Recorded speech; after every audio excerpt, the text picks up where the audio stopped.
Today, I want to talk about a concept that I think many people have internally, but somewhat fail to verbalize. It's this. It's goals in fighting games, specifically how they pertain to character choice, aka on the left, just picking a top tier versus picking whoever is most fun, and then some additional information. Now, here's the problem that I see. I think most people actually fail to determine a proper goal in fighting games, and in games in general, and even in life, but let's not go that far. So, what do I mean by goal? I mean the thing that they're trying to achieve.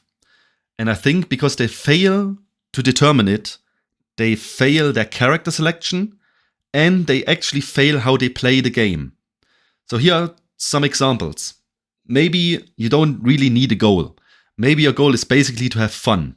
You know, you come home from work, you boot up the game, you just want to pick a character, mash some buttons, maybe play some single player, and it's great. And that's a viable goal. You know, nobody can tell you that's wrong or anything. Then some people, maybe they just want to play against other people, but they have ladder anxiety. It's very common, especially in RTS and MOBA, but also fighting games. Maybe your goal is to get competent enough to just press the ranked button. Maybe that's your goal. For many people, it's maybe the next. You want to reach a certain rank.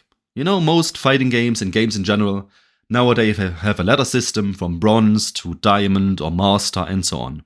Maybe you set yourself ranked and that's your goal you're trying to achieve. The next one is interesting. Maybe you simply want to get good, which is somewhat vague, but I think not unreasonable. I think it's interesting. Next one, maybe you want to compete in tournaments. Maybe you want to travel. Maybe you want to compete for money, and that's fine. And then maybe the highest goal, based on competency, maybe you want to become a pro player. Now, I think the goal you have determines, in a way, the characters you should pick. But there's a caveat. I think it depends on which game you play, specifically with fighting games, and I'm going to show you what I mean. The perfect example that I found is Marvel vs. Capcom 2. Now, I'm not an expert on Marvel. It's way before my time, I didn't play it much, but I think I know enough to talk about it. Now let's take this as an example. You boot up the game. This is your character select screen. You go in, you have to make a team of 3 characters. Who do you pick? I think it almost entirely depends on your goal. If you just want to try the game, or if you just want to have fun, you know, you want to mash a bit with your friends, you want to talk shit in voice, it's fine. Maybe you like the characters, maybe like, I don't know, Spider-Man and Mega Man and Wolverine, and you want to make a sick team, you want to see their supers, it's fine. In this case, the entire character select screen is viable to you. It doesn't matter who you pick whoever is fun, who you think looks cool. But let's change the goal a bit. Let's say, in this game specifically, you want to take it a bit more seriously. You want to compete against other people who take it seriously. Maybe you even want to go to a local tournament where the competition isn't that high and you want to win. Who are you left with now? Now keep in mind, I'm not an expert and we can disagree about the details. For me, it's about the concept. I think in this new goal, these are the characters who are still viable to you. You can pick Dalsim, great, complex, high-tier character, you can do well with him. You can pick weird combinations like Juggernaut and Red Riding Hood for the instant kill. You can pick Blackheart, almost a top-tier character. Do the Runaway, do the Infinite. Cammy, a long-time, tournament-viable character, very strong. If this is your goal, I think these are about the characters that are still viable to you. Plus Psylocke, I forgot her. I didn't really know her image, so I forgot her. She's in 2. Okay. Now, let's go one step further. Let's say you really love this game. You want to dedicate yourself to it. You want to compete with other top players.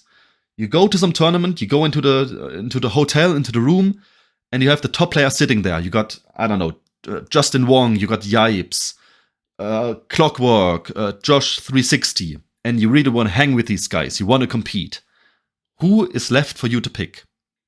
Well, I think it's these characters, plus Psylocke. A very, very limited number of characters that actually allow you to pursue your goal. And I love this game because I would go a step further. In Marvel vs. Capcom 2, even if you have the goal of simply becoming good, of becoming competent at the game, I think you're also limited to these characters. Because the rest of the cast will simply not allow you to unlock the potential of the game and of yourself. You will not have the neutral, you won't have the air dashes, you won't have the resets, the supers, it simply doesn't work. Even with the goal of just becoming good, you are very, very limited in your character selection. And to show you the difference, to show you that it's based on a game, let's go to the next example. Let's say you boot up Street Fighter 4. Same deal. You boot it up, you have to pick a character. Who do you pick? Well, it's based on your goal. You want to have fun? It doesn't matter. Pick whoever you think looks sick. The girl in the top left in her mask, or the demon in the top right, or the green guy in the bottom left. You think they look cool? Pick them. You think they're fun? They are fun. Do the super, do the button, smash a bit, play with your friends, it's fine. Now, different than in Marvel 2. Imagine your goal is simply to get good, to have something in your life to improve on, to strive for, and so on. I think in Street Fighter 4, every character is still viable for this goal. I don't think any character in this game has ever been maxed out. I think you can always find new intricacies, you can always have new matchup knowledge, you can always improve with any character. Maybe with some exceptions. Maybe Dan is just a bit too weak. I don't know, maybe.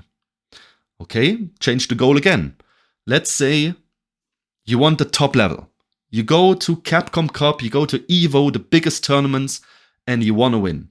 Which characters allow you to achieve that goal? Again, details, we can disagree, but I think it's these characters. And I think this has actually been proven by Street Fighter 4's history. You go to a tournament, and there's Gamer B on Adon. Adon is like a mid-tier character. Is Gamer B gonna win? He might. He might win the tournament. You got Cien on Gen. He actually won an Evo on this character. Nemo on Rolento. He might roll up and win the tournament. You got many, many viable characters that still allow you to pursue a very, very high goal. So that's what I mean. That's the difference between games. It's not just what your goal is, it's also what the game allows you to do, based on the engine, based on the character strengths, based on the balance, and so on. So far, so good.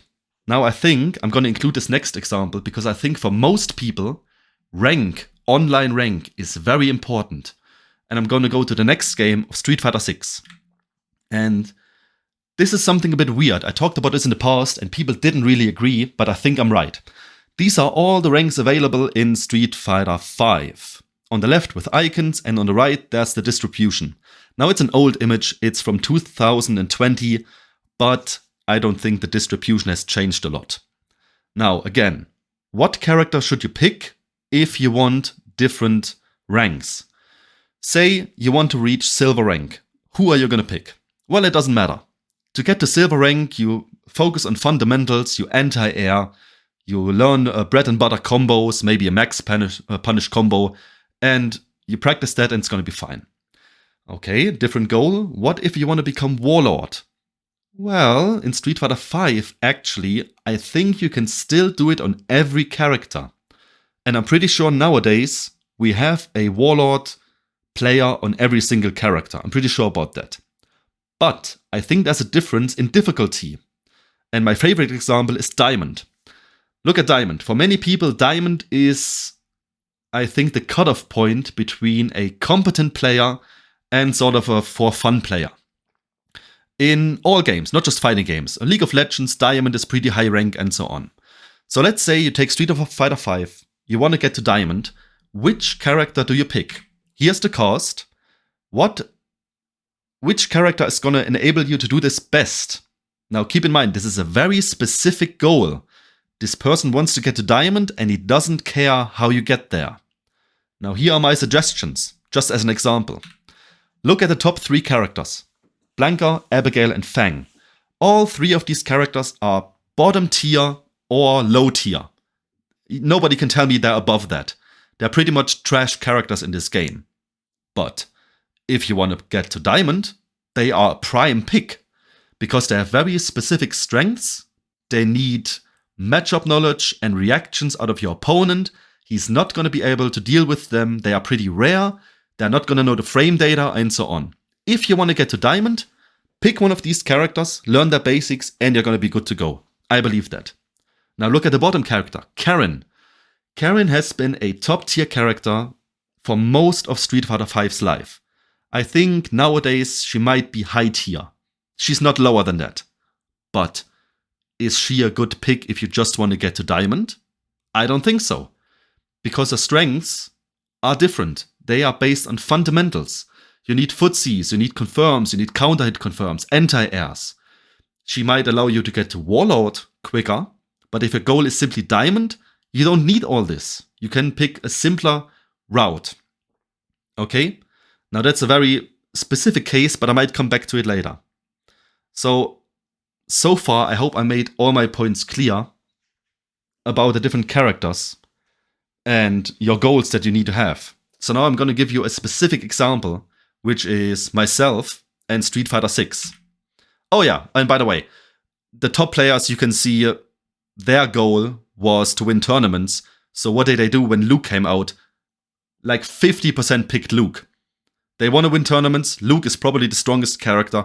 They all picked Luke, and Capcom Cup was won by a Luke player. There you can clearly see that the goal determined their character pick. Okay? On to me and Street Fighter 6. Now this is a concrete example. I think circumstance also plays a role. The first thing you have to ask yourself is, what goals are even available to me based on the circumstances of my life? For example, I could ask myself, could I become a professional top player? It doesn't matter if I want that or not. Is it even available to me? I think not. I have a full-time job and I'm in the privileged position of liking this job. I want it to go well, but it is very stressful. It takes a lot of time. I don't have the time to come home and to play 8 to 10 hours to really practice to get to the top of the best players. Okay? So that would be a goal that's already not even available to me. It wouldn't make sense to me to pick this goal unless I'm willing to change the circumstances of my life, which I'm not willing to do. Okay, so what do I actually want? What could be my goal? Well, you could think of it negatively first. I don't want to repeat Street Fighter V. In Street Fighter V, I got to diamond very quickly, but then I didn't have a goal anymore. I didn't want to grind rank. I didn't like the game enough to get good at the game. And so I just played for fun a bit. When somebody asked for games, maybe I played, and so on. And that's fine, but that's not what I want to do in 6. Okay, so my plan currently is, in my circumstances, I want to play Street Fighter 6 for most of its lifetime, until it's, as they call dead. And I want to get really good at a specific character. I don't want to just turn my brain off, sit in lobbies and mash buttons a bit. I really want to learn the intricacies of a character, get really good, compete with other really good players who take the game seriously. Now the question comes, which characters support this goal? Well, I think, luckily, Street Fighter 6 will once again be a game where the entire cast will support this goal. If you don't want to win tournaments, if you just want to improve, if you have something in your life that you can work on, that's fun for you and rewarding, I think every character in this game will reward the effort that you put in. So, to me, these are the 2 options currently. I played these characters in other games in the past. I really like how they look, and I simply love them. It's Blanca and it's Zangief. I think these characters support my goal. And just to make this whole concept clear one more time, if my goal were to become a pro player, I would never pick these 2. Never. I think they would be terrible choices for that goal, because I believe the archetypes will not be allowed to be good in current modern fighting games.